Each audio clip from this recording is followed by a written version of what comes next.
जरूरी बातें याद रखिए। 1.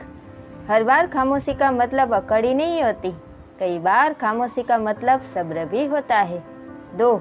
दुनिया में 2 कदम पीछे ही सही लेकिन खुद के दम पर चलना चाहिए, क्योंकि खुद की मेहनत का फल बहुत मीठा होता है। 3. चिंता करने का अर्थ है ईश्वर की व्यवस्था पर शक करना, और वैसे भी चिंता करने से हमारी सकारात्मक शक्ति कम होती जाती है और हमारा इनर ग्लो भी कम हो जाता है। 4.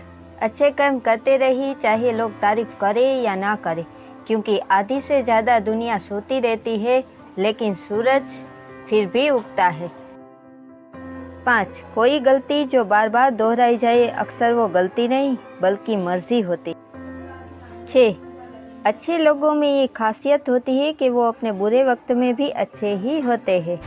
वीडियो कैसा लगा ये कमेंट करके ज़रूर बताइए।